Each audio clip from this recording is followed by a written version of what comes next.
Là, on vient de voir bien tout ce qui est histoire géologique de la Sicile pour essayer de comprendre comment on en est arrivé avec tous ces ensembles réunis là au niveau de la Sicile.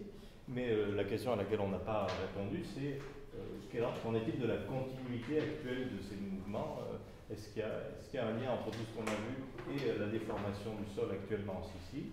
Toutes ça des questions auxquelles je ne vais pas répondre, puisqu'on a ici Pierre, qui est géodésien et qui va nous parler, donc qui est directeur de recherche CNRS ici à l'ENS au département de géosciences, et qui va nous parler de la surveillance à la fois de la Sicile et du volcan Etna par les déformations qui sont observables par satellite, c'est-à-dire par GNSS. Je te laisse la parole. Merci Simon. Bon, bonjour à tous. Donc, dans mon exposé, à un certain moment, on va retrouver des éléments qui ont été montrés par Nicolas. On va retrouver ce que j'appelle la vieille Sicile au sud. Et puis, on va retrouver la zone des Péloritains. Et puis, on va s'approcher de l'Etna, où il y a des déformations du sol qui sont tout à fait importantes. En fait, c'est l'endroit de toute la Méditerranée où vous avez les plus grandes déformations du sol de manière permanente. Après, il peut y avoir d'autres régions de la Méditerranée où vous avez des tremblements de terre qui vont produire à un certain moment des déformations. Mais à l'Etna, là, c'est tout le temps. Et donc, ces observations de déformation, elles vont participer pratiquement comme la sismologie à la surveillance du volcan. Les méthodes de surveillance du volcan de base, c'est la sismologie, les déformations et naturellement les méthodes qui sont liées au fait que c'est un volcan, donc le suivi de l'aérosol, des aérosols volcaniques, le suivi des coulées de lave quand il y a des éruptions et l'étude de tous les produits éruptifs. Alors, et cette étude des produits éruptifs, elle-même, elle va donc être quelque chose dans lequel on doit là aussi avoir une vision à la fois sur le court terme et sur le long terme, puisque les produits éruptifs qu'on va observer à un moment donné, on va vouloir comprendre leur genèse et comment ils se sont produits, et justement, est-ce qu'ils sont du même type que ceux de Libley ou pas, et s'ils sont du même type, est-ce que c'est la même source en profondeur ou pas. Donc aujourd'hui je vais parler du GNSS en tant que technique. Donc il va y avoir au début des transparents où on va retrouver de la géodynamique, et puis après à la fin j'ai préparé un certain nombre de photographies dans lesquelles on va voir en pratique comment on fait pour faire les mesures sur le terrain. Donc ça peut paraître peut-être des photos touristiques, vous allez voir, mais je pense que ça a aussi un contenu métrologique, quand on fait de la géodésie, comme quand on fait toute méthode de géophysique ou de géologie, la mesure c'est essentiel, et aussi la connaissance des incertitudes sur les mesures, sur ce qu'on est en train de mesurer. Donc ça s'applique à tout, et bien sûr aussi au GNSS. Donc GNSS, ça veut dire c'est pas là. Global Navigation Satellite System. Donc ça veut dire que c'est un ensemble de systèmes. Et il y a quelques années, on utilisait plutôt l'acronyme GPS, donc Global Positioning System. Ça, c'était le premier des systèmes de mesure des déformations du sol par satellite. Et puis par la suite sont arrivés d'autres systèmes, le système russe GLONASS, le système européen Galileo qui à présent est complet, pratiquement complet et donc opérationnel. Et donc aujourd'hui on a un panel de satellites qui permettent de faire du positionnement, parmi lesquels le GPS n'est plus qu'un des éléments. D'ailleurs dans vos téléphones portables, il se peut que vous ayez plusieurs constellations acquises par les puces qui sont dans vos téléphones portables d'ores et déjà. Dans mon exposé, je vais aussi montrer d'autres observations de déformation du sol, et je vais parler de sismicité, parce que les déformations, ce n'est pas décorrélé des autres paramètres comme la sismicité, et aussi les déformations, ça ne se mesure pas qu'avec du géopositionnement, Ça se mesure aussi avec des méthodes d'imagerie optique ou d'imagerie radar, qui peuvent être utilisées de différentes manières, et en particulier de façon différentielle, dans le cas de l'imagerie radar. Et avec ça, on fabrique ce qu'on appelle des interférogrammes. Donc je sais qu'il y a un exposé ou deux dans lesquels vous allez retrouver des interférogrammes. Je vais en montrer que deux, parce qu'à certains moments, il est important de montrer les deux types d'observations. Et puis, les déformations du sol, c'est aussi des observations qui peuvent se faire sans satellite, avec des appareils directement posés au sol et qui procèdent autrement qu'avec des signaux en provenance de satellites. C'est le cas de méthodes géodésiques traditionnelles, par exemple le nivellement.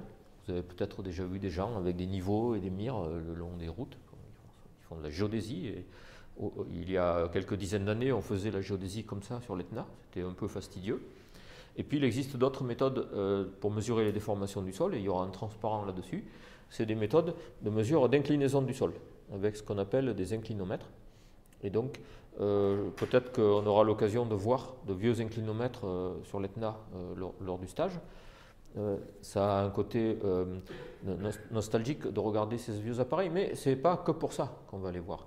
C'est parce que ce sont des appareils qui ont sans doute, pas ceux-là, mais d'une manière générale, les inclinomètres ont beaucoup d'avenir parce qu'ils vont être capables de mesurer des déformations 100 fois plus petites que n'est capable de mesurer le GPS, par exemple. Et donc, la mesure satellite, aujourd'hui, elle a pour elle l'aspect global et la puissance d'un aspect global facile à déployer, mais les observations au sol, dans les prochaines décennies, vont garder toute leur importance. Donc ne croyez pas qu'il faut faire nécessairement du satellite, il faut en faire, mais le sol c'est important, voire le sous-sol. Et notre champ d'investigation qui ne va pas s'arrêter, qui continuera, c'est l'investigation en sous-sol, dans des forages par exemple, ou en tout cas dans des grottes, enfin, sous le sol, pour avoir des conditions de stabilité, notamment thermiques ou environnementales, meilleures que ce qu'on a à la surface. Voilà. Alors, ici, vous avez sur la photographie plusieurs choses. D'abord, Francesco Guglielmino, qui est un des collègues de l'Institut national de géophysique et volcanologie, que vous rencontrerez à Catane. Et vous rencontrerez aussi beaucoup d'autres collègues de cet institut, ainsi que peut-être sans doute des collègues de l'université. Je vous signale la présence dans la salle de Francesco, qui fait un doctorat et qui va être ici dans le cours des prochains mois. Donc si vous avez envie d'en savoir plus sur l'Etna ou sur les chansons siciliennes aussi, peut-être, vous pouvez parler avec Francesco. Alors, ici, on est à 2500 mètres d'altitude sur l'Etna, à peu près, 2500 mètres. Et là, le sommet, lui, il est vers les 3500 mètres d'altitude. Et ça, c'est un récepteur GPS. Et donc, Francesco et moi et d'autres, nous sommes en train de faire des observations dans ce récepteur, dans lequel il y a une petite antenne qui capte les signaux des satellites, puis une petite batterie et une petite mémoire pour acquérir les données, et après on va traiter les données au laboratoire. Et ça, c'est vissé sur une tige qui elle-même est vissée dans le sol. Et donc le point géodésique, ce qu'on appelle le point géodésique, c'est en fait le pas de vis, celui qui est fixe à l'intérieur du sol, parce que lui, il ne va pas bouger, enfin il va bouger avec l'activité du volcan, mais on va pouvoir réinstaller l'instrument exactement au même endroit d'une fois sur l'autre. Donc les vecteurs que vous allez voir dans les prochains transparents, ils sont toujours référés à un repère.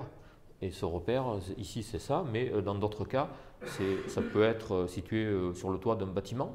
Si on est en bas, en ville, il peut y avoir des sites qui sont sur des bâtiments, il peut y avoir des sites à l'extérieur des bâtiments. Ça dépend le type d'observation qu'on est en train de faire.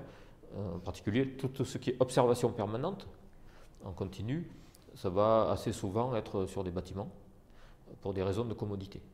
Mais en même temps, c'est toujours délicat de s'installer sur des bâtiments parce qu'il faut être sûr de la stabilité du bâtiment, d'autant plus qu'on est dans une région de tremblement de terre. Et donc, je parle de cette question-là parce que quand on fait de la géodésie, comme toute autre technique, mais je pense que c'est particulièrement important pour la géodésie, une des premières questions qu'on doit se poser, c'est la représentativité de ce bout de rocher. finalement, celui sur lequel on a scellé le repère. Est-ce que ce bout de rocher, il est représentatif de ce qu'il y a autour et jusqu'à quelle distance? Ou est-ce qu'il n'est pas très représentatif?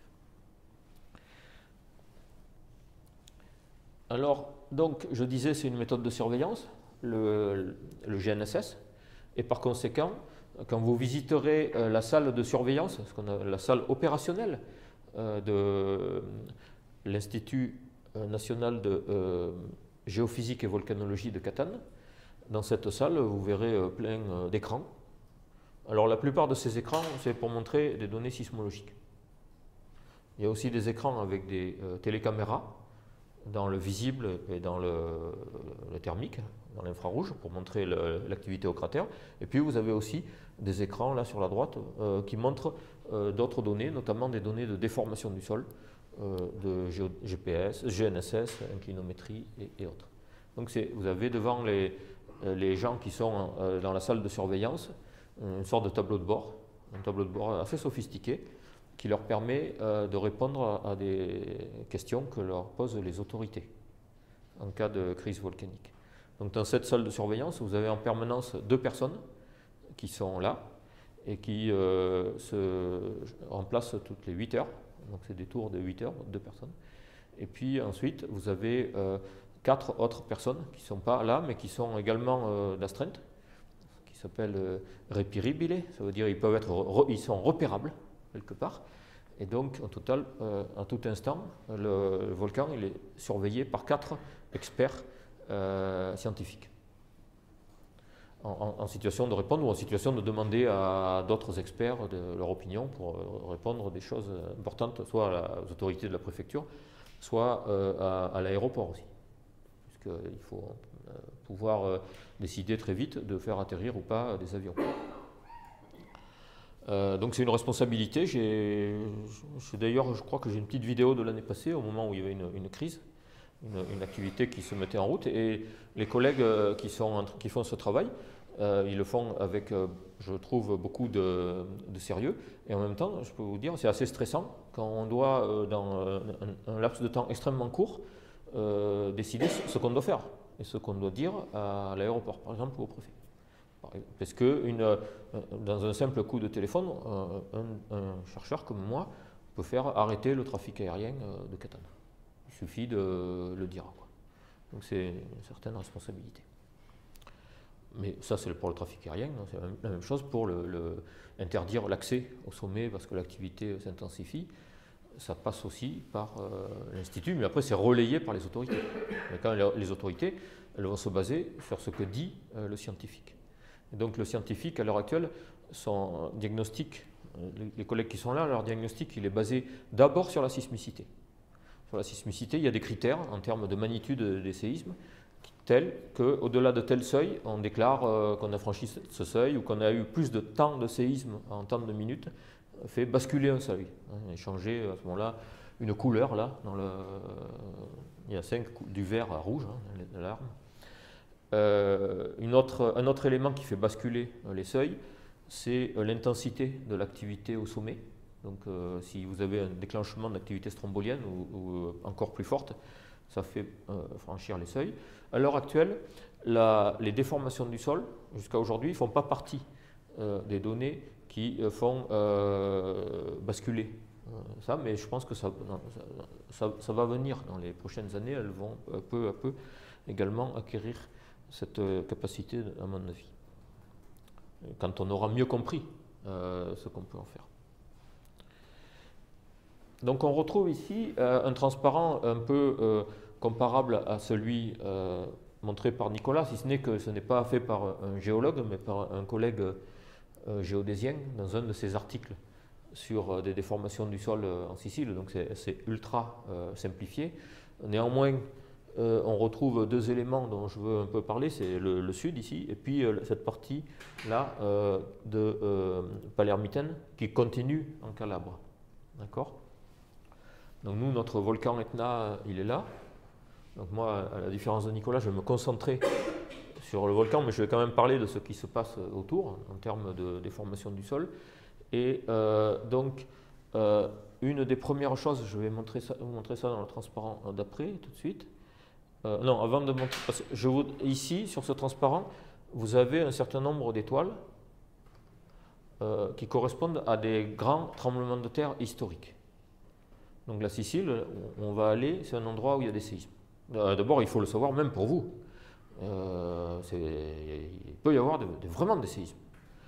Et des gros, c'est-à-dire magnitude plus de 6. Mais il n'y en a pas beaucoup au niveau de l'Etna. Les plus gros connus sont dans les 1000 dernières années. Il y en a plusieurs ici, notamment celui de 1693, sur lequel on va avoir l'occasion de se pencher beaucoup, parce que c'est le séisme qui a ravagé toute cette région et après lequel tout a été reconstruit. Et donc on aura l'occasion de visiter des cités baroques qui sont reconstruites aussitôt dans les décennies qui ont suivi ce tremblement de terre. Mais celui-là avait été précédé par un autre tremblement de terre très gros, mais moins bien documenté, celui de 1169, ainsi que d'autres. Puis là, je mentionne un récent de 1990, tout à fait au bord nord de la plateforme hubléenne, vers donc, cette frontière-là, cette discontinuité structurale, qui s'est produite près d'une ville qui s'appelle Francofonte. Et puis, plus au nord, ici, vous avez eu un séisme très important en 1908, c'est le séisme de Messine, qui a fait des milliers de morts, mais en particulier beaucoup de victimes par tsunami. Parce qu'une autre caractéristique des séismes qui affectent cette région, à part le fait qu'ils peuvent atteindre la magnitude 7, ou la dépasser, ceux que je viens de mentionner, c'est qu'on est à un endroit qui est côtier, et par conséquent, suivant la nature du tremblement de terre, on peut déclencher des tsunamis. Et donc, des tsunamis, il y en a eu au moment de ce séisme-là de 1693, au moment de celui-ci, et au moment de celui de 1908 de Messine. On connaît mal, dans le cas de ces séismes-là, on connaît mal la faille qui a provoqué ces séismes. Il y a plusieurs hypothèses dans la littérature, mais les hypothèses qui sont privilégiées pour ces deux tremblements de terre, en particulier celui de 1693, c'est une faille en mer, pas nécessairement sur la grande structure que vous voyez là de l'escarpement de Malte, mais peut-être sur une structure qui prolonge l'escarpement calabré, qui vient se coller finalement à l'escarpement de Malte. Enfin, il y a différentes possibilités, mais en tout cas, pour provoquer un fort tsunami, c'est plus facile si votre faille est en mer. Parce que si elle est à terre, elle ne va pas mettre facilement en mouvement l'eau de mer à une grande distance. Dans le cas du séisme de Messine, on est aussi à la limite terre-mer, même si la faille était plutôt sous la terre, je vais le montrer après, mais dans la région du détroit de Messine, qui est une région très escarpée, en terre et en mer, on pense qu'une partie du tsunami a été provoquée par des glissements de terrain sous-marins déclenchés par le mouvement de la faille et les accélérations du sol au moment du tremblement de terre. Cette région, donc on est presque sûr qu'il y a eu des glissements de terrain sous-marins. D'ailleurs, il y a des observations d'arrachement dans la bathymétrie aussi, et il y a aussi énormément de glissements de terrain à la surface. Dans ces vieilles roches dont a parlé Nicolas, il y a beaucoup d'endroits assez instables qui donc sont propices à l'apparition et le développement de glissements de terrain. Quand on se promène ici, on en rencontre assez facilement. Donc ça, j'ai extrait ça d'un travail de stage qu'avait fait une étudiante qui est en train de faire son doctorat à Newcastle maintenant, qui s'appelle Marine Roger. Et donc, alors les vecteurs on ne voit pas très bien, mais je vais vous les expliquer. C'était, je voulais là vous montrer quelques informations de base qui je pense sont les informations importantes à savoir pour situer ce qui se passe ici. La première chose, vous voyez les grands vecteurs là, ces grands vecteurs, alors l'échelle ici c'est 10 mm par an, ça c'est 1 cm par an de mouvement. Par rapport à quoi? Par rapport, ici j'ai pris le 0 en prenant la moyenne de ces vecteurs de ce que j'appelle la vieille Sicile, cette Sicile africaine là, d'accord? Donc j'ai pris la moyenne de tout ça. Et donc, si je mets mon 0 ici, mes mouvements du sol au niveau de l'Etna, ils sont très grands et ils ont un aspect un peu, disons, un éventail comme ça, mais ici avec des vecteurs, vous voyez celui-là par exemple, je vous montrerai une photo de la station où se trouve ce récepteur tout à l'heure. Il est assez petit, mais quand même il va par là, là il va par là. Donc ces mouvements, c'est radial. Ces vecteurs, alors c'est sur une période d'une dizaine d'années, ce qui est présenté là. C'est pas rigoureusement 10 ans pour toutes les stations, parce que toutes les stations n'ont pas 10 ans de vie, mais c'est la durée moyenne. Et donc, quand on est sur 10 ans de vie de l'Etna, avec des périodes avec éruption, des périodes sans éruption, tout ça, en moyenne, ce que fait ce volcan, donc macroscopiquement, sur 10 ans, en moyenne, il s'étale. Enfin, en tout cas, il se déforme avec des déformations radiales, avec les points qui sont à l'ouest qui vont vers l'ouest, les points qui sont au sud qui ont tendance à aller vers le sud, comme ça, et les points qui sont ici, par là. Si ce n'est que les vecteurs de ce côté-là, vous voyez qu'ils sont beaucoup plus longs. D'accord ? Donc, ce n'est pas un champ de déformation symétrique à l'Etna. Et d'ailleurs, vous avez peut-être déjà vu la semaine dernière, ou vous allez revoir, ce n'est pas un volcan symétrique. C'est un volcan qui a une zone plutôt stable, et puis sur ce côté est, une zone plutôt instable.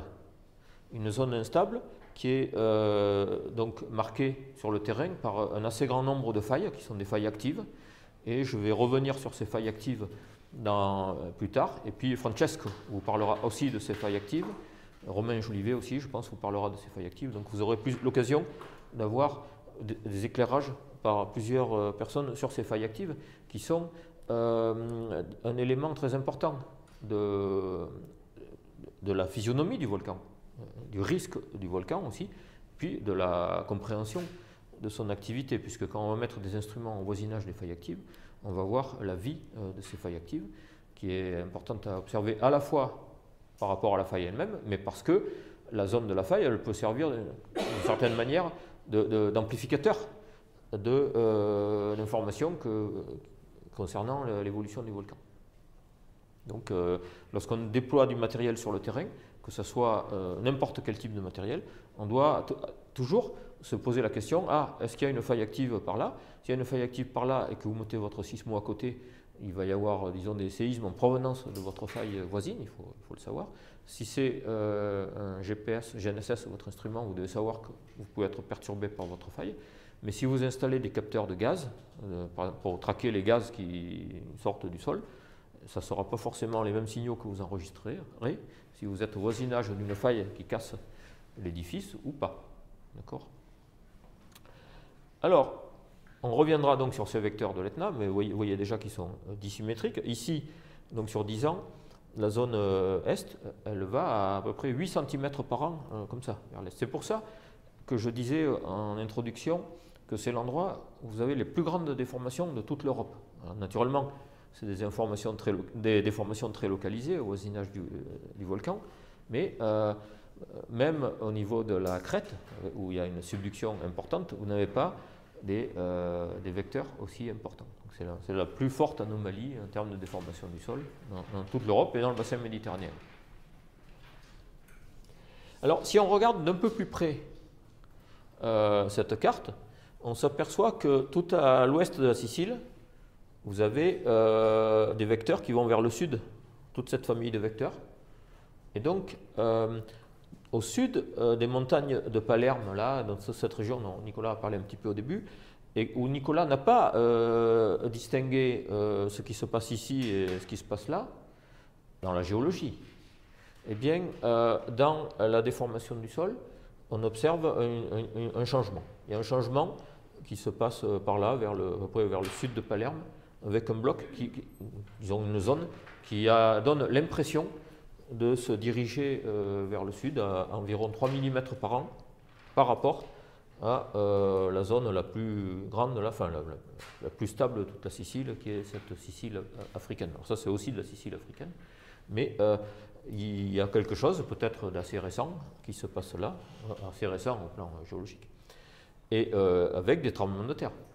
Et en particulier, ici, il y a un village qui s'appelle Gibellina, où un tremblement de terre important s'est produit en 1968. Et donc il y a eu beaucoup d'études par la suite faites sur ce tremblement de terre. C'était une magnitude entre 5,5 et 6, pas très grand, mais très superficiel, et qui avait fait pas mal de dégâts et des victimes. Donc qui intrigue beaucoup encore aujourd'hui les scientifiques.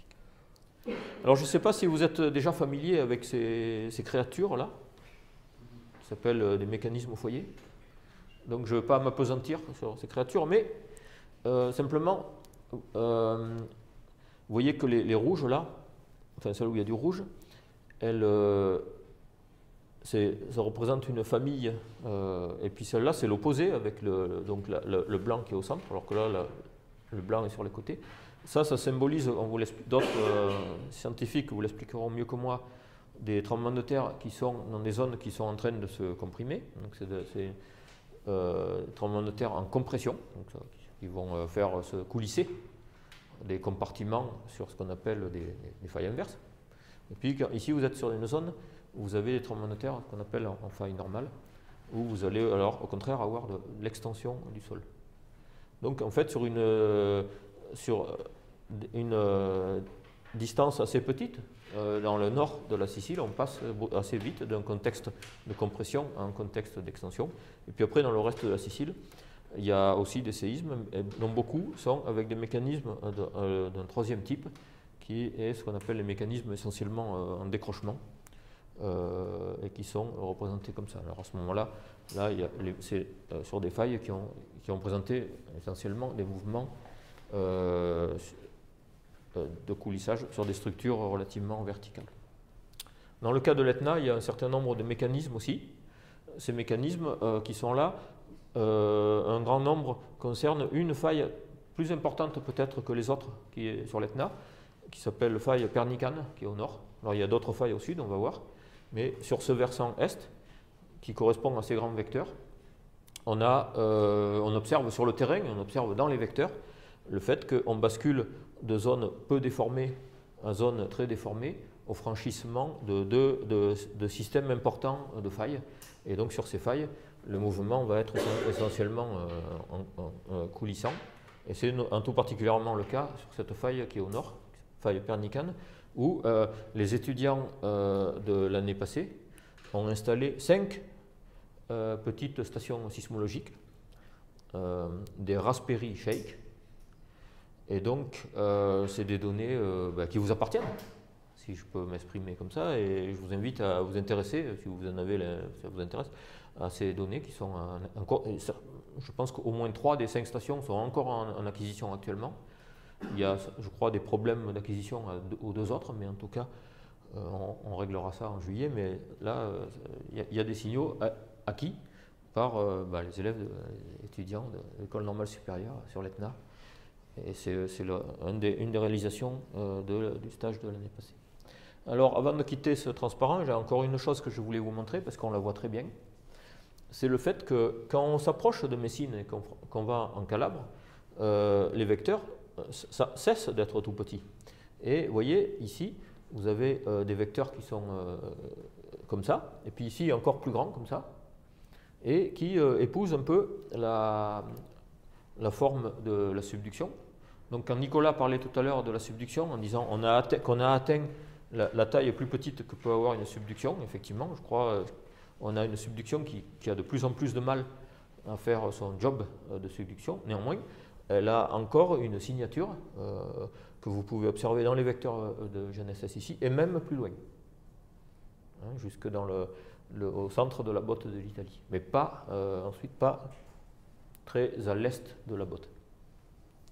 Et puis, si vous regardez de plus près la zone de Messine, et bien qu'il y ait peu de stations GPS dans les péloritains, à la fois pour des raisons d'accès sur le terrain, c'est montagneux, et à la fois pour des raisons de stabilité des sols, je parlais tout à l'heure de beaucoup de zones instables ici, il y a quelques vecteurs qui font apparaître qu'on cesse d'être sur, disons, Vieille Sicile et Etna avant d'arriver là, mais que dès avoir franchi la petite ville de Taormine, alors c'est une station de ski au bord de la mer, mais effectivement, depuis Taormine, vous accédez aux stations de ski de l'Etna très vite. D'ailleurs, comme ça, sur l'Etna, des fois, vous voyez des véhicules qui transporte des touristes, et il y a marqué Taormine dessus, Taormine Etna. Et donc, dès qu'on franchit la zone de Taormine, on entre dans une zone où une faille a été identifiée depuis un certain temps par des géologues, depuis plusieurs dizaines d'années. Ils appellent ça la faille de Letojanni-Tindari, qui découple, qui sépare ces deux compartiments. Alors celui-ci, eh bien, il va un peu dans cette direction-là, de sorte qu'ici, vous avez un peu d'extension et aussi un peu de décrochement, comme ça. Et le séisme de Messine, lui, s'est produit dans ce contexte-là. Et donc, quand on fait des études approfondies du tremblement de terre de Messine, on s'aperçoit que la faille, en fait, elle a quelque chose à voir avec cette structure-là, puisque son extrémité, si on la prolonge vers la surface, elle s'approche de cette structure-là. Et donc, la faille est sous la ville de Messine, mais décalée assez nettement en direction de cette structure qui découple la Sicile sur le côté est. Donc, ça, c'est une région extrêmement intéressante et importante à connaître, à comprendre en Italie, en raison du risque sismique qui existe toujours, mais qui a été bien mis en évidence en 1908. Donc, sur l'Etna, ces données GPS, j'ai pris du temps pour les montrer une seule figure, mais ça permet de comprendre. Donc, vous avez vu que les vecteurs devenaient petits dès qu'on s'éloignait, dès qu'on était par là, mais pas à zéro au niveau de l'Etna, avec des petits vecteurs radiaux comme ça, puis après des grands vecteurs dans le sens radial ici. Et donc l'endroit où on franchit, où on passe de petit à grand en termes de vecteurs, c'est cette faille qui est là, qui s'appelle faille pernicane. On peut la voir sur le terrain à différents endroits. Enfin, on peut vraiment mettre sa main dessus. Il y a des endroits où des routes sont décalées par la faille, on voit. En revanche, l'équivalent du côté sud de cette faille n'existe pas. Il n'y a pas le pendant de la pernicane au sud.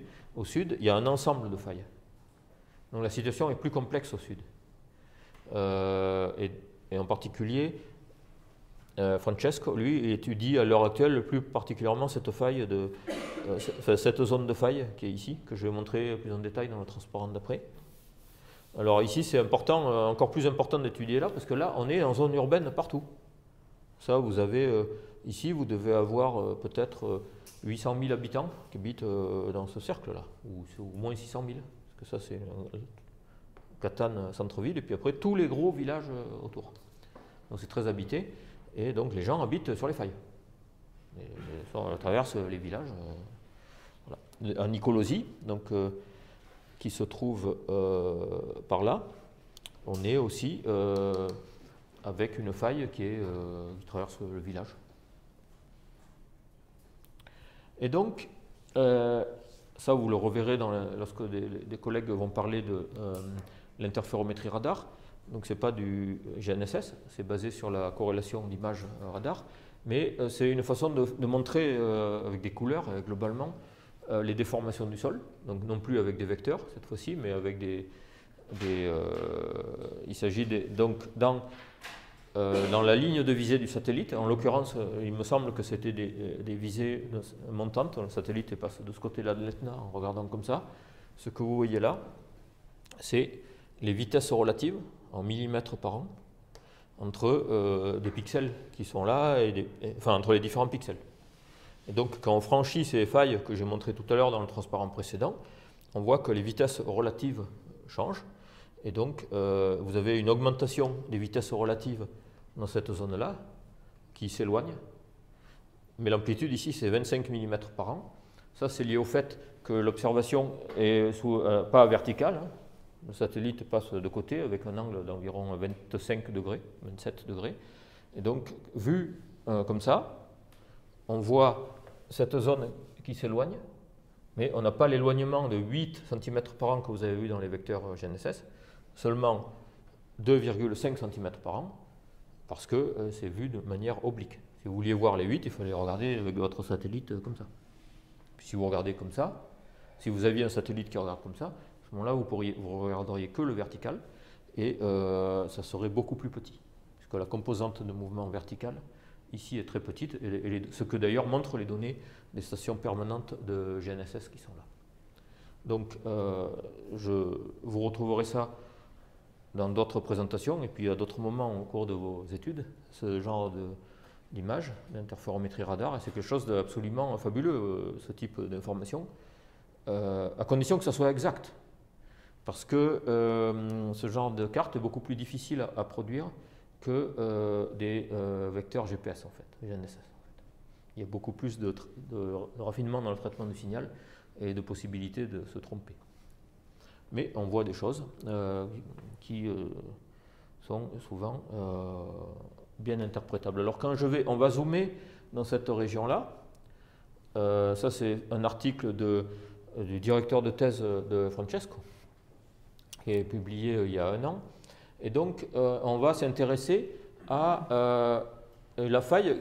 Alors ça c'est pas tout à fait la même carte, d'ailleurs c'est intéressant. Si vous regardez des cartes tectoniques de l'Etna, je vous préviens tout de suite, vous risquez de tomber sur des cartes où les failles ne sont pas toutes les mêmes et pas toutes au même endroit. Donc il ne faut pas vous affoler. Il y a d'abord dans les décennies la prise de conscience que telle faille existe et qu'elle est là et qu'elle est active, une connaissance de plus en plus raffinée. Et puis les gens n'ont pas toujours tracé toutes les cartes au même endroit en leur donnant la même importance. Donc sachez que dans un endroit comme l'Etna, très étudié, il n'y a pas unicité de la carte de faille, ni consensus sur le nom de chacune des failles ou sous-failles. Il y a un peu de diversité. C'est à savoir, et c'est comme ça que quand on passe de cette carte-là à cette carte-là, c'est un peu différent. Un peu différent en particulier parce qu'apparaît dans le zoom une structure qui est celle-là, qui n'est pas portée sur cette carte-ci, qui est une structure comme ça, celle-là. Donc ici, on voit les structures qui sont plutôt comme ceci, qu'on voit déjà ici, mais on ne voit pas celle-là, et pourtant, elle est très importante. Donc ici, c'est la petite ville de Aci-Castello, ici la petite ville de Aci-Trezza. Ça, c'est l'île du Cyclope. Donc ça, c'est le Cyclope, il avait lancé des cailloux. Hein, et donc maintenant, il y a un caillou là. Et sur le caillou, il y a une station GPS permanente. Et cette station GPS permanente, parmi les stations GPS permanentes de l'Etna, elle est un peu bizarre. Donc d'ailleurs, moi au début, je ne la croyais pas, la station. Et puis quand même, maintenant, je commence à croire, peut-être. Et donc, non, parce que des fois, quand il y a des trucs trop bizarres, moi, je ne crois pas. Et il faut me prouver que c'est vrai. Et donc ici, vous avez entre 2016 et 2017, sur 1 an et demi, l'évolution de cette station, de ses composantes nord et est. Voilà. Ici, l'échelle, c'est des mètres. Donc ça, c'est 6 cm. Disons, ça fait 8 cm. Et là aussi. Ça va, il y a la même échelle sur les deux figures. Ça, c'est la composante nord. Donc, la station... Alors, par rapport à un point de référence qui est, alors là, je ne sais pas où, mais pas loin, elle ne va pratiquement pas en nord-sud, elle fait presque rien, donc elle se déplace surtout comme ça. Et par contre, dans la direction est, la station va vers l'est. Ça, vous y attendiez, puisqu'on a déjà vu tout à l'heure que tout l'est de l'Etna, il va vers l'est. Donc ça, on va augmenter, on va aller vers l'est. En 1 an, on avait dit tout à l'heure qu'ici, c'est de l'ordre de 8 cm par an, mais là, on est un peu au sud. C'est plutôt 8 cm au centre. Là, on est vers peut-être 5-6. Et ce qu'on apprend, mais tout à fait fondamental, avec cette station du Cyclope, finalement, c'est que le mouvement, il n'est pas régulier comme ça. Le mouvement, il connaît des accélérations qui sont brèves, qui durent quelques jours, pour certaines, qui durent peut-être juste 1 jour pour d'autres. Et donc, on avance. Disons, cette faille, en tout cas cette partie de la faille, et même ça, c'est quelque chose qui fonctionne avec des sauts. Donc elle crépite, la faille. Elle crépite, mais alors, ce qui est... alors, je n'ai pas mis beaucoup de transparent, mais j'en parle oralement. Quand on examine cette faille, donc qui est celle-là et qui se continue plus haut, on s'est rendu compte, et ceci depuis plusieurs dizaines d'années, des géologues et des sismologues, il y a 20 ans, l'avaient déjà compris un peu, c'est que dans les zones les plus basses en altitude, on a ce crépitement qui favorise donc, qui est assez régulier, c'est-à-dire ici, à l'échelle de l'année, vous avez 2 événements majeurs. Alors je précise, ces 2 événements majeurs, ce qui est étonnant, c'est qu'ils ne sont pas liés à des tremblements de terre ressentis par les habitants de ces villages. Et donc, il y a peut-être des petits tremblements de terre, on ne le sait pas très bien, parce que c'est très urbain, il y a des autoroutes, des routes, des voies ferrées, il y a beaucoup de bruit, et on a du mal à faire marcher des sismomètres en ville en fait. Mais en tout cas, personne n'est perturbé par ces tremblements de terre, peut-être tout simplement parce que ce n'était pas vraiment un tremblement de terre, c'était un tremblement de terre lent, peut-être a duré un jour, et donc à ce moment-là, il est classé dans la catégorie séisme lent, pas séisme habituel. Et donc, quand on est dans les parties basses de l'Etna, sur cette faille, mais aussi sur d'autres failles, il est possible de trouver ce type de comportement des failles. Et plus on va monter vers le sommet de l'Etna, sur les grandes structures connues, plus on va tomber sur des régimes plus standards de mouvement de failles, c'est-à-dire des séismes, et entre les séismes, rien du tout, c'est-à-dire pas de mouvement épisodique, asismique observé sur les stations, en tout cas avec les instruments qu'on a aujourd'hui. Donc on est dans un cas sur l'Etna où vous avez une pluralité de failles comme celle-ci qui présente un mouvement discontinu du sol. Alors ce mouvement discontinu du sol, ce qui a été observé à plusieurs reprises, c'est qu'il se corrèle avec l'activité volcanique au sommet. C'est-à-dire vous pouvez avoir parfois, et c'est le cas le plus fréquent, une éruption qui se déclenche, une grande éruption. Une grande éruption, ça veut dire avec des volumes importants mis en jeu. Ça peut être par exemple 0,1 entre 0,01 et 0,1 km3. Donc, entre 10 millions de mètres cubes et 1 million de mètres cubes, ce qui est déjà des beaux volumes, eh bien, qui vont sortir ou qui vont venir s'enfiler dans le volcan dans la partie sommitale. Ces événements volcaniques, ils vont assez souvent être corrélés dans le temps avec des événements tectoniques sur les failles périphériques. Et le plus souvent, c'est les événements tectoniques qui se produisent après l'événement volcanique, mais parfois ça marche dans l'autre sens. Il y a des exemples pour lesquels des séismes ont eu lieu ici, ou des mouvements hybrides, sismiques, pas sismiques, ont précédé l'activité au sommet. Donc c'est quelque chose qui reste assez mal compris encore aujourd'hui, comment ça interagit à l'intérieur de l'édifice entre les déformations qui prennent naissance près du sommet, liées à l'activité volcanique, et les déformations qui prennent naissance dans les failles qui se trouvent sur le versant est du volcan. Donc lorsqu'il y a des éruptions, à ce moment-là, les failles, si on peut dire, qui sont mises en jeu, ça va être le plus souvent des filons, donc des failles qui vont s'ouvrir pour laisser passer le magma à l'intérieur. Ces filons, ils vont s'ouvrir, il va y avoir de la lave qui va couler, et puis à la fin de l'éruption, ils ne vont pas nécessairement se refermer, d'ailleurs ils ne vont pas se refermer du tout, ils vont rester avec du magma qui va rester à l'intérieur et qui va se solidifier. Et d'ailleurs, lorsqu'on fera des excursions dans cette vallée d'effondrement qui s'appelle vallée d'Elbov, on aura l'occasion d'observer sur le terrain. Vous pourrez mettre vos mains sur ce qu'on appelle des dikes, des filons, qui font entre 1 mètre, 2 mètres, 3 mètres de large. Il y en a un très grand nombre ici qui sont observables sur le terrain. C'est assez fantastique d'observer ces filons fossiles, mais pas très vieux, hein, ils ont que quelques centaines de milliers d'années. Et donc ensuite, lorsqu'on les voit, on comprend mieux ce qui peut se passer donc, dans la structure active actuelle.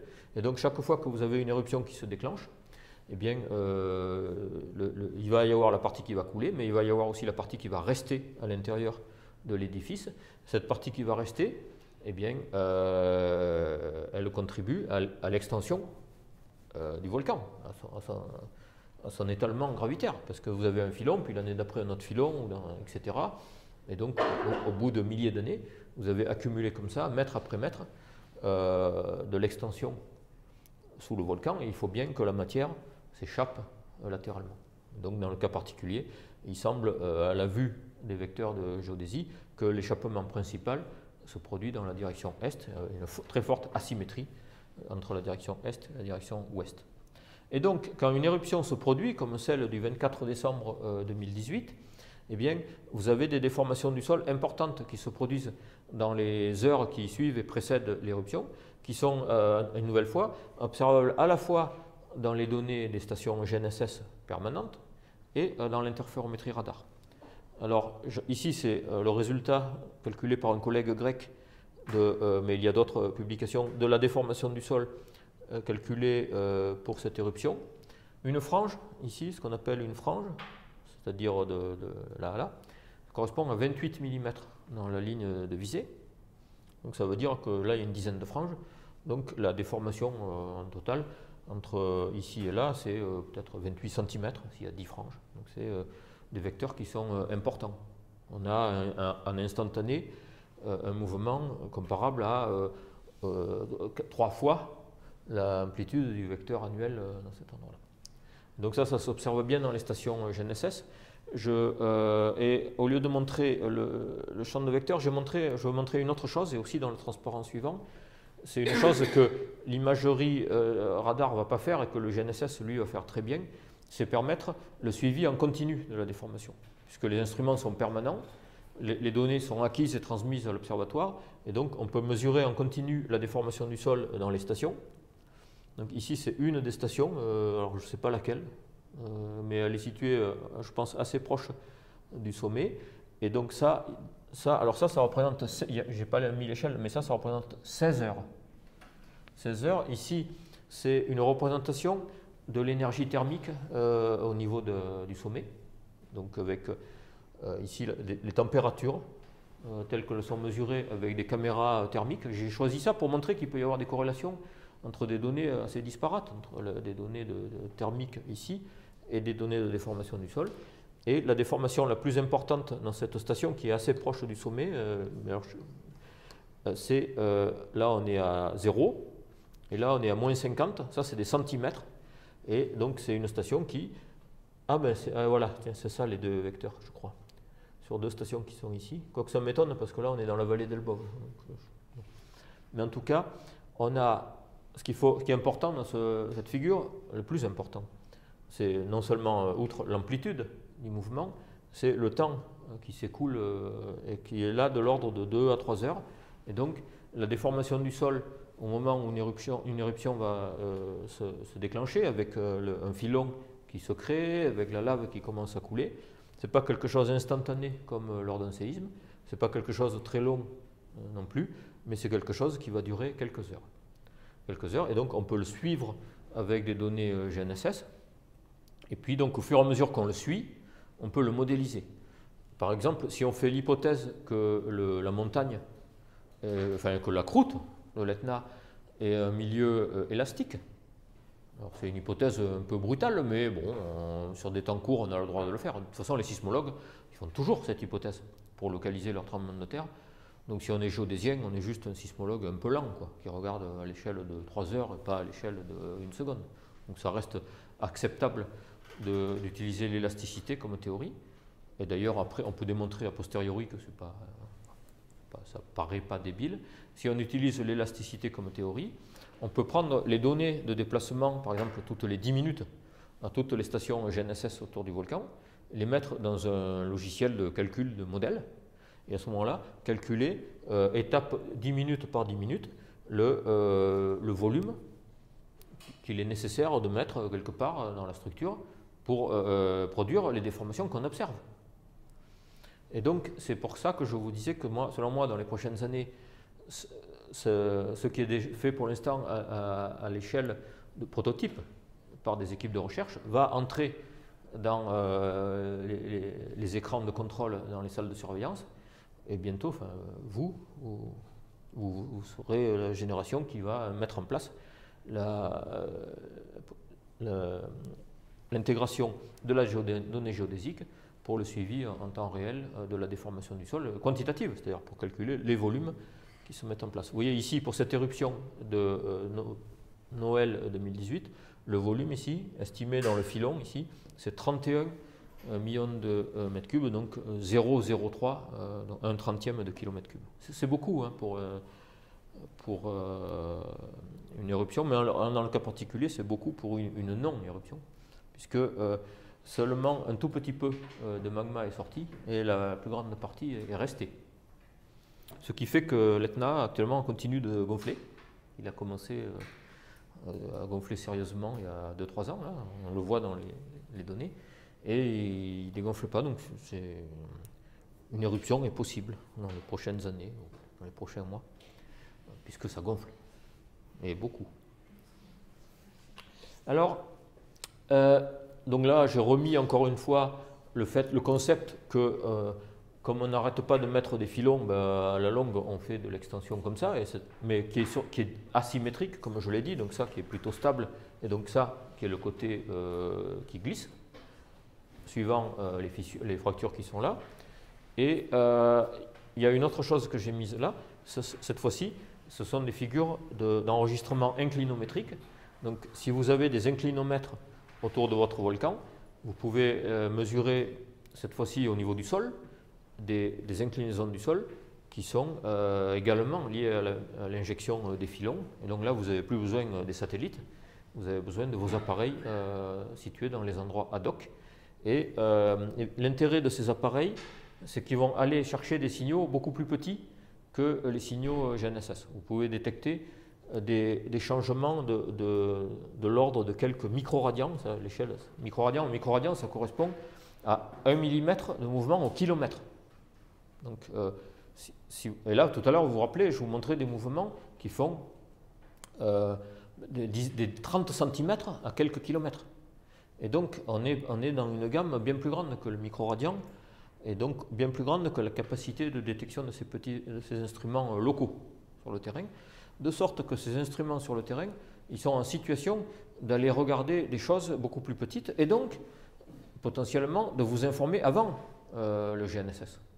Peut-être un jour avant, 2 jours avant, et donc eux aussi, je crois, ont un avenir dans la mesure où ils seraient en situation de donner des infos beaucoup plus tôt et beaucoup plus fines que les GNSS. Alors cette faille de Hachi-Dretz avec le caillou du Cyclope, elle continue en mer. Peut-être. En tout cas, certains scientifiques pensent qu'elle continue en mer. Et donc, une équipe allemande a collaboré avec l'équipe de Catane, de l'Institut de volcanologie, pour déployer ici des capteurs de géodésie au fond de la mer. Donc là, ce n'est plus des GNSS, ce sont des transpondeurs acoustiques, des appareils qui se parlent, enfin, qui s'envoient un son, en fait une onde, à peu près dans la fréquence du 100-200 kHz. Et on ne peut pas aller trop haut parce que à ce moment-là, il y a trop d'absorption dans l'eau. Et donc, on doit parler la fréquence la plus haute possible. Mais si on parle dans des fréquences trop basses, ça marche aussi, c'est plus facile, mais ça se propage plus loin. Mais d'abord, il faut plus d'énergie et puis on a moins de précision sur la détection des signaux. Donc, toujours est-il que des collègues géophysiciens marins allemands sont venus ici avec un navire, ont déployé au fond de la mer, sur une zone toute petite, de seulement 1 km, 5 transpondeurs acoustiques, à travers ce qu'ils estimaient être, d'après des données essentiellement bathymétriques, le prolongement de cette faille, et ils ont enregistré ces signaux avec, selon eux, un changement en avril 2017. Mais bon, l'ennui, c'est qu'on ne le voit pas en avril 2017, là, il ne se passe rien.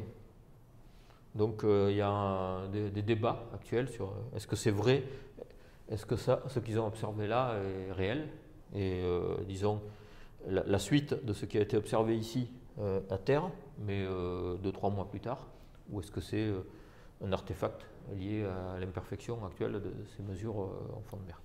Mais j'ai montré ça pour vous attirer votre attention sur le fait que la mesure de déformation du sol, ça ne s'arrête pas nécessairement à terre. On a le droit d'avoir l'ambition de mesurer les déformations, même au fond de la mer.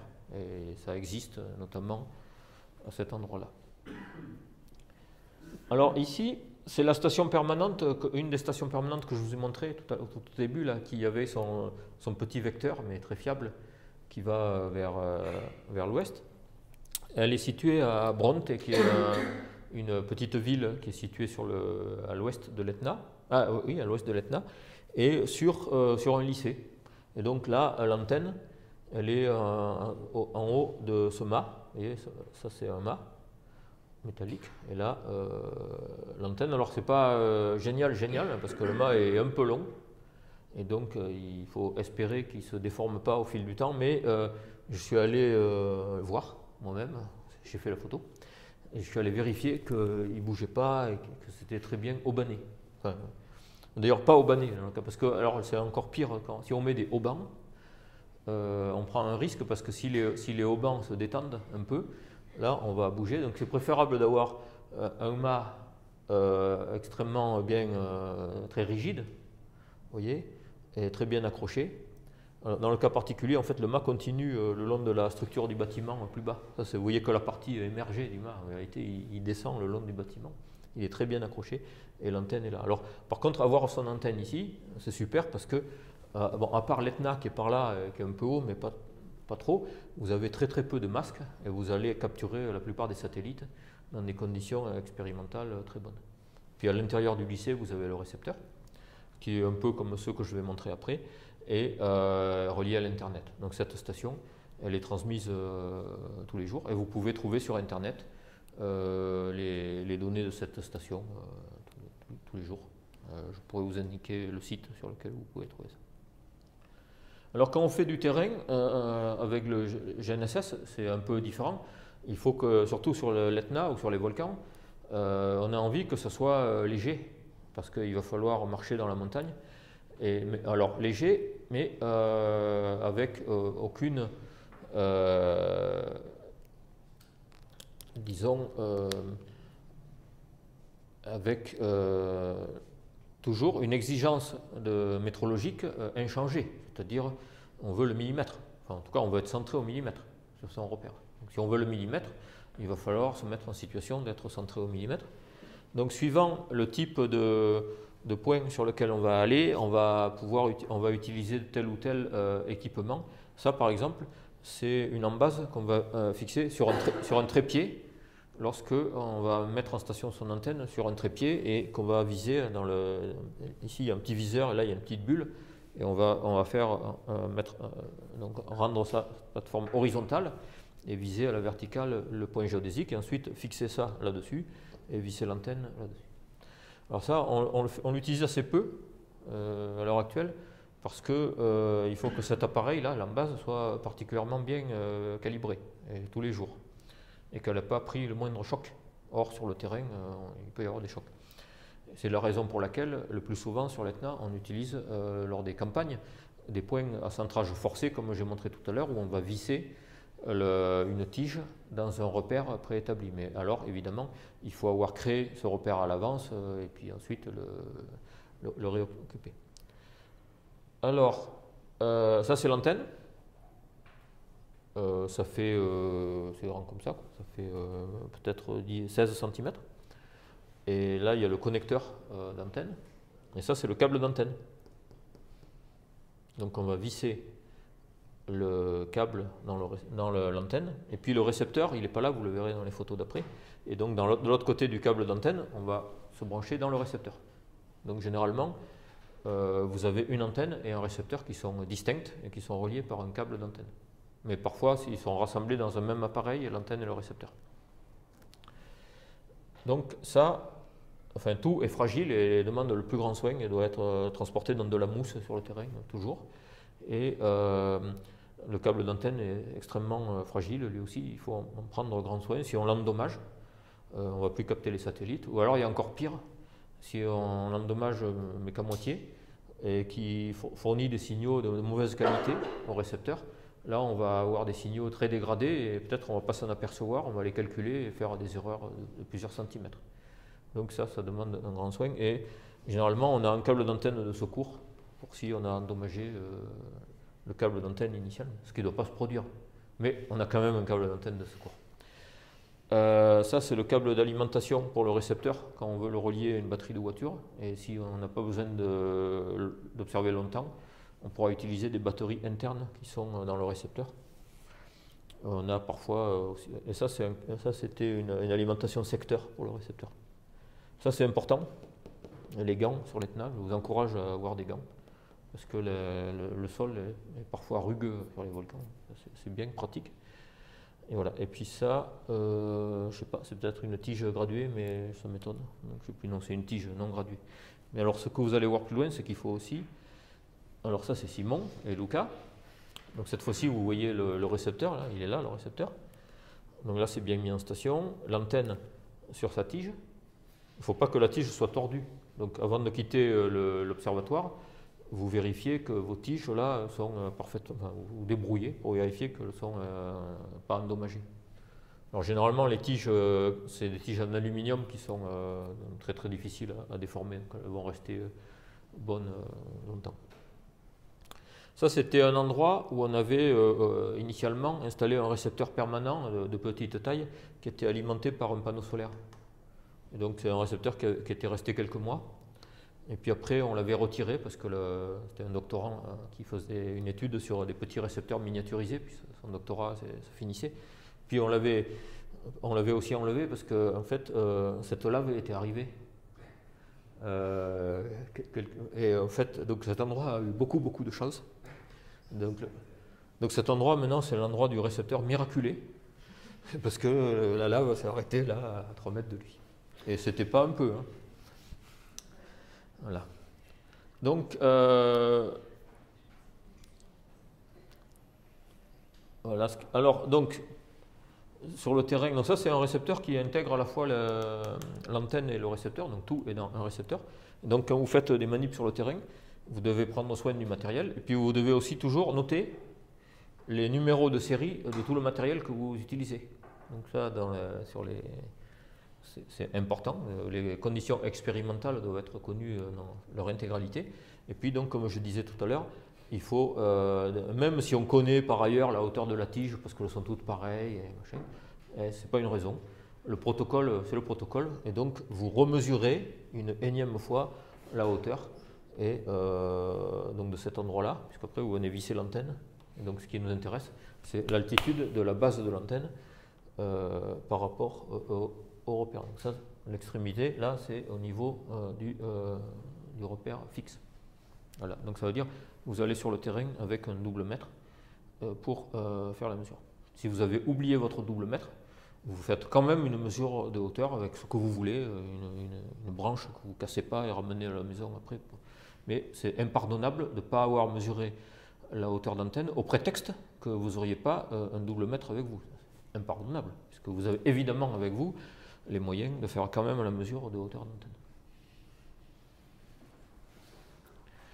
d'antenne. Voilà notre cas. Alors là, ça c'est un point sur lequel c'est une des stations, disons, officielles de l'Institut de volcanologie qui est mesuré, ce point est mesuré chaque année par l'Institut, donc parce que le réseau disons, de l'Etna, géré par l'Institut national de géophysique et volcanologie, se compose d'une quarantaine de stations permanentes et puis aussi d'une soixantaine de stations pas permanentes qui sont mesurées périodiquement les étés et les automnes en général. Et puis les récepteurs, on peut aussi les utiliser cette fois-ci, non plus en les posant et en les vissant sur un repère, mais en mode cinématique, c'est-à-dire en se déplaçant. Alors là, à ce moment-là, l'ambition, ça n'est plus de mesurer la coordonnée d'un point, c'est de mesurer autre chose. Et cette autre chose, ça peut être de différentes natures. Donc premièrement, il y a différentes manières de faire la manip. Vous pouvez vous promener avec les antennes, comme ça. Ça fait mal au bras à la longue. Hein. Donc, ce qui pose un problème expérimental, parce que si les opérateurs ils gardent l'antenne à la même altitude on va savoir à l'issue des calculs que c'était toujours la même altitude, donc on connaîtra la distance au sol. Mais si les opérateurs ils changent continuellement l'altitude, à la fin on ne sait plus rien. Et puis ça peut être sur une voiture, auquel cas l'altitude elle est très bien connue. Donc le fait de déplacer une antenne GNSS, c'est intéressant pour différentes applications. La première application, la plus simple, je dirais, c'est par exemple de dire tiens là il y a une nouvelle coulée de lave, je vais mesurer très précisément le périmètre de la coulée de lave. Alors vous pouvez le faire avec vos téléphones portables et vous aurez déjà une bonne précision, mais si vous le faites avec des vrais récepteurs, vous allez être beaucoup plus précis en horizontal, mais aussi surtout en vertical. Et donc à ce moment-là, si vous traversez une coulée récente, vous allez pouvoir mesurer l'épaisseur de la lave qui s'est déposée. Et donc si vous le faites à plusieurs endroits, voilà que vous avez un outil potentiel pour estimer un volume de lave. Alors c'est un peu bestial de faire ça aujourd'hui, au moment où on est capable, par des méthodes satellitaires d'imagerie, de fabriquer ce qu'on appelle des modèles numériques de terrain, et donc de les soustraire le modèle A au modèle B. Mais ce type de méthode, ça reste compétitif dans de nombreux cas avec l'exploitation des données satellitaires de modèles numériques de terrain. Et en tout état de cause, ça reste extrêmement complémentaire. Parce que vous avez ici un moyen sol de venir, sol basé sur des satellites, mais sol, moyen de venir contrôler ce que vous avez fait par ailleurs dans des calculs de modèles numériques de terrain basés sur de l'imagerie stéréoscopique satellitaire. Sur une voiture, on ne va pas allonger les coulées de lave, mais par contre, on peut répéter des profils sur des routes, et comme la voiture, elle, c'est extrêmement stable, on peut s'intéresser à l'altitude de l'antenne d'une année sur l'autre, et si vous avez le sol qui s'est déplacé de 10 cm par exemple à un endroit, entre une année et une autre année, vous allez le détecter grâce à cette méthode-là. Ça, c'est la méthode GPS la moins fatigante. Quoique c'est pénible quand on fait pendant des heures des allers-retours. Parce qu'il faut répéter les passages pour avoir de la redondance d'informations. Des fois, et il faut rouler lentement. Donc, mais bon, on met de la musique et ça marche. Donc voilà, encore en mode cinématique dans des champs de lave. Ça, c'est encore du cinématique, mais un endroit. Tout à l'heure, j'avais montré une photo qui était prise par là. Le point miraculé, il est juste un peu par là. Cette année-là, il y avait des Allemands qui faisaient une manip ici pour tester un robot martien. Ouais. Pas pour tout de suite, mais quand même. Hein, ils avaient trouvé que ça ressemblait sûrement à Mars et que c'était bien de tester le matos à cet endroit-là. Et ça, c'est un cas où on faisait des choses hybrides, c'est-à-dire on fait le profil de route, mais en même temps, on s'arrête au voisinage d'un point du réseau et on le mesure. Et puis après, on continue donc avec plusieurs antennes. Et puis là, je pense qu'on a peut-être une troisième antenne et on mesurait des points aussi de nivellement qui sont le long de la route. Donc, lorsqu'on a plusieurs récepteurs, après, on peut essayer d'optimiser son travail de géodésie pour à la fois mesurer des points de réseau et à la fois faire des levées en mode cinématique. Donc, c'était pour vous montrer un petit peu que ces méthodes de GNSS, ça va depuis la connaissance à l'échelle très grande, qui permet de savoir que la Sicile est pratiquement, effectivement presque sur la plaque Afrique. Je ne l'ai pas montré au début, mais en fait, les vecteurs qui sont tout au sud en vieille Sicile, si vous les comparez avec les vecteurs, le peu de vecteurs connus jusqu'à aujourd'hui en Tunisie, par exemple, c'est extrêmement proche. Il y a très très peu de déformations, il y a un petit peu entre la Tunisie et la Sicile. Et puis c'est après que ça se démarre.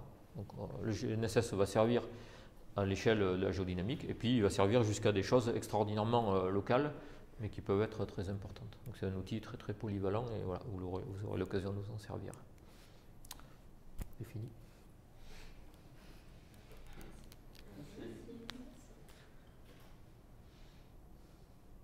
Pas de questions? Moi j'ai une question sur la mesure de l'antenne. Pourquoi c'est aussi... Enfin, si c'est aussi important, comment ça se fait que tu peux juste la mesurer avec un niveau de décimètre? Ah, mais je suis au millimètre. En GNSS, on ne prétend pas être meilleur que les millimètres. Surtout sur des mesures, sur des points comme ça, mesurer, expédier pendant quelques... Je veux dire, quand tu la mesures, tu as dit qu'il fallait absolument potentiellement mesurer la hauteur d'antenne. Oui. Et là, tu fais quelle erreur quand tu la mesures? Bon, je fais une erreur de 1 mm. Tu piques. Oui, non, mais ça, effectivement, tu fais une erreur d'un bon millimètre. Ouais. Mais tu ne fais pas une erreur d'un centimètre. Et quand on regarde des données, si vous voulez, vous arrêtez sur un point comme ça pendant, pas moi, une demi-heure. Après, à l'issue des calculs, vous n'allez pas tenir le millimètre. Vous allez être avec des incertitudes de plusieurs millimètres, en fait. C'est lié aux imperfections de la modélisation de la troposphère, en particulier sur des temps courts. Donc tu resteras dans la barre d'erreur avec ton... Ah oui, oui. Oui, mais il faut quand même le faire bien. Il faut, je veux dire, il faut... centimètres, c'est un peu trop. Ah non, mais ça, c'est prohibé. Il faut que les gens ils soient convaincus qu'ils sont mesurés au millimètre pour être sûr qu'on n'a pas de problème de ce côté-là. Et puis en vrai, si on fait faire à Luca et Simon 5 fois la même manip, 5 jours d'affilée ou n'importe, même le même jour, et qu'on va calculer 5 fois une demi-heure, on va s'apercevoir que ça va être tout dans 1 centimètre. Peut-être même 1,5 centimètre. Auquel cas, ça valait le coup d'avoir 5 fois, parce que la moyenne va sans doute être mieux qu'une seule mesure. Si on veut être au voisinage du millimètre, il faut observer en continu.